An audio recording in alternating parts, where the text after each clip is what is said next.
Hi, so today I'm going to talk about a plank progression.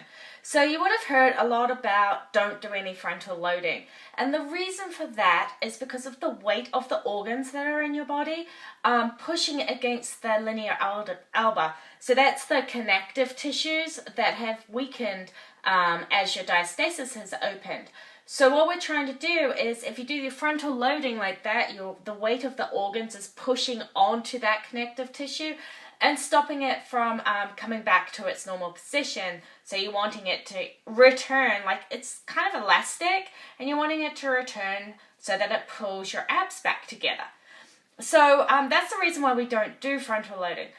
But in saying that, actually doing some frontal loading when you're ready can actually help your body engage those deep ab muscles and actually encourage this to happen. So the key here is not so much you should never do frontal loading, it's more about how you do the frontal loading and if you're ready to do frontal loading. So a couple of points.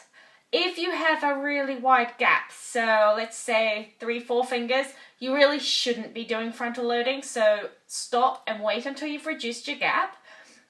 If your gap's deep, as in you're engaging and you're between your first and second knuckle and you're engaged, then you probably shouldn't be doing frontal loading, at least not more than the first stage that we're at, so with the tall planks. But if when you're engaged and you've done all your breathing exercises, and when you engage, you check your depth and you'll say, before your first knuckle, so maybe to the end of your fingernail or coming close to one of your first knuckles, you should be okay to start progressing. So today I'm going to show you what some of the progressions are for your frontal loading. We've already talked about the tall plank, but we'll start with that again. So again, start with your hands against the wall, step back, and you're just holding here. So this is like your first plank position. Your feet can be about hip width apart, and you're really thinking about pushing away from the wall and engaging your transverse abdominis. Okay, so make sure that that's all engaged. You're still breathing, so you're still getting that expansion in your ribs, and you're just going to hold this. Every so often check and just make sure that the firmness hasn't gone. That means you're still engaged, okay?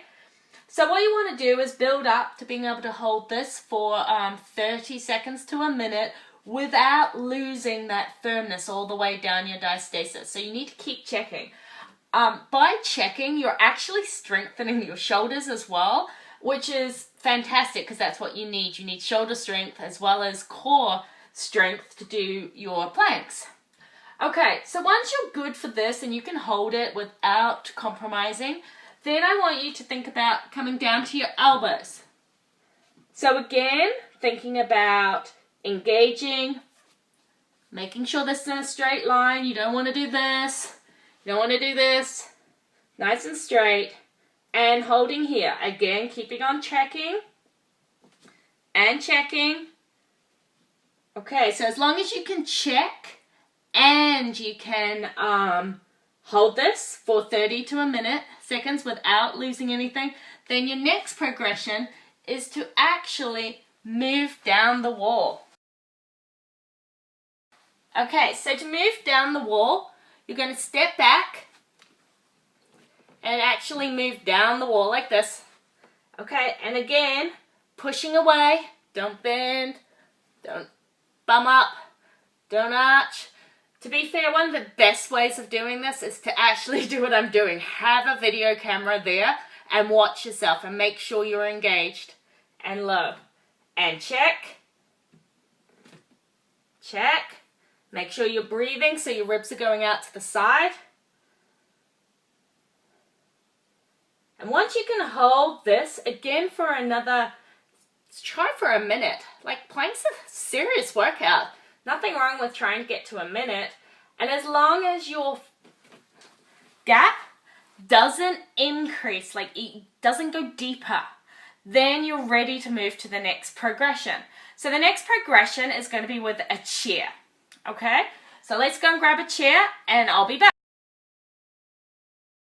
Alright, so I have a chair here, and I'm just going to put it down. And all I want you to do now is put your hands on the chair, make sure it's solid, and bring your legs out.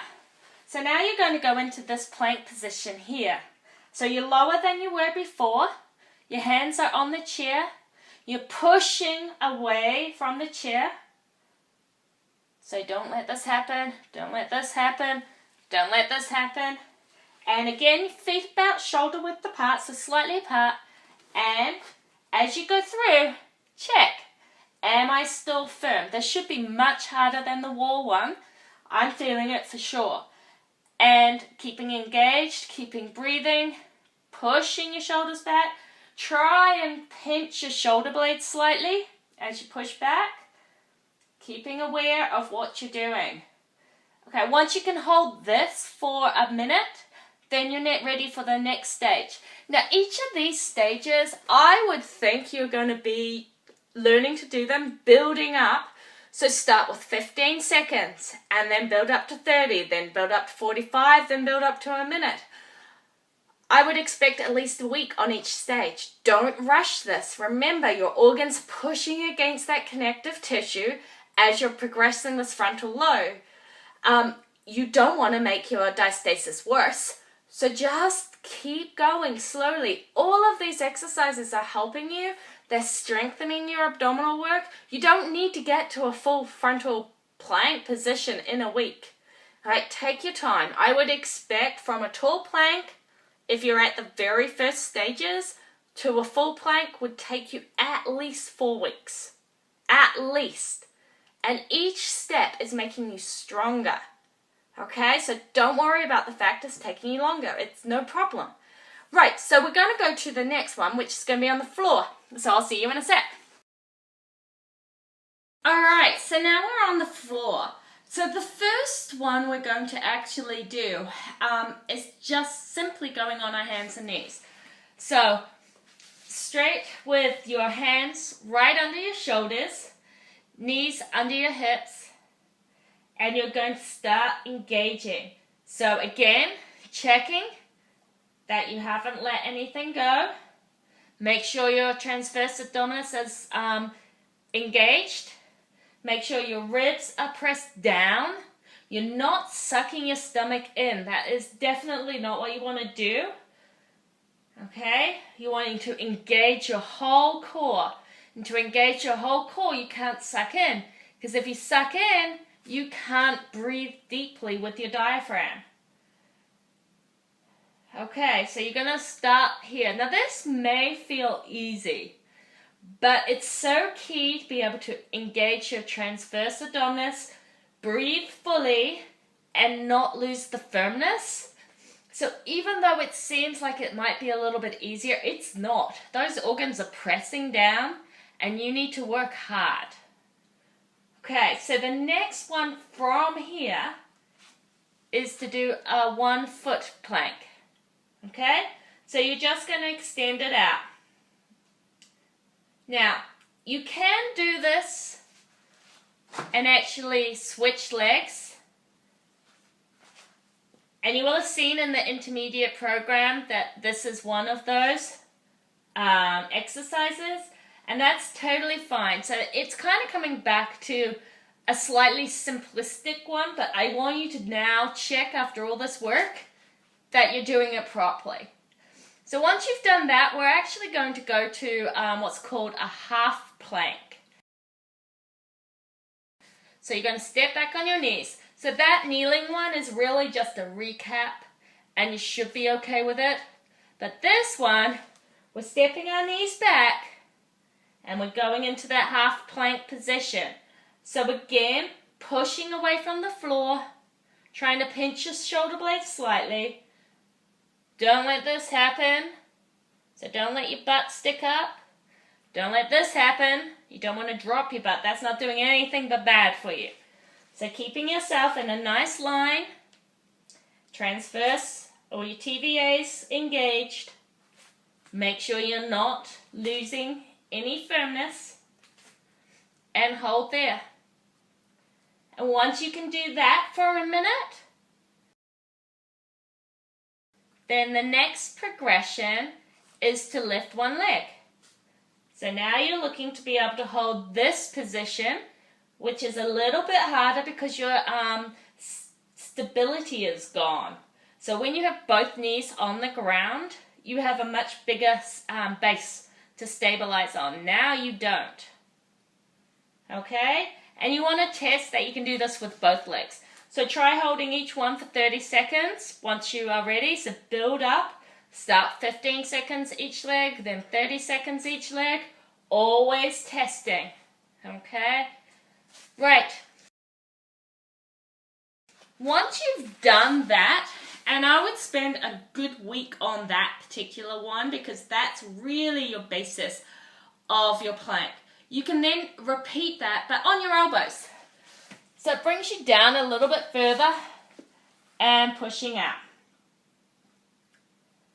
And holding this. So you're just about into that full plank position. And again, once you've got that, you can straighten that one leg. And remember, pushing away, trying to get your shoulder blades going. No sinking, no butt in the ear. Nice and tight. Once you've done that, then you can consider going into your full plank. But, you know what? If you still have a gap and it's still there, it may not even be worth going into the full plank. These are pretty strong exercises anyway, but if you want to, you can start doing that. You will have now built up the muscles. It will also help now if you are into yoga and things like that. You'll now know after going through this whole progression how to engage in that. You're strong enough to go through those plank positions into the next movement. So you can start doing some of those flows. So I'm just going to recap. You're looking to do this progression over at least 4 weeks, depending on where you start. It may take you longer. It may be 3 weeks. If your gap is not severe. Remember, the more pregnancies you go through, the slower your repair will take. So, your first pregnancy, you may pop back naturally. A lot of ladies do. If it's your second or third, it may take more time because remember, that connective tissue has been stretched now a few times. And just the same as an elastic band, it can take a little bit longer to get back into shape. So, in fact, it can take nearly, I read somewhere, it can take nearly 18 months to fully reform. So don't freak out if you are 8 weeks postpartum and, not repaired. So, here are the breakdown. Wall plank, straight arms, or tall plank. Against on your elbows. Then walk down the wall. Then on a chair. Then just check before you start into the half planks that you're good when you're kneeling and with the legs going backwards, just to make sure that you are okay on the all fours. Then on the half plank with your hands, so this one, on your hands. Then half plank with one leg up and the other leg up. Then half plank on your elbows. Again, once you've got that, then the next progression is lifting one leg up. And then you can start thinking about your full plank. Whilst we're on planks, don't forget your side planks. Those are the most important part because it's your obliques that are going to be bringing the muscles back together. So your side planks are even more important than these frontal planks. And I'll do a progression video for those as well if anybody is keen. So I'll put that up at some point soon. Anyway, I hope this helped. Don't rush it. And please, if you have any questions, post them below and I will get to them. Okay, bye.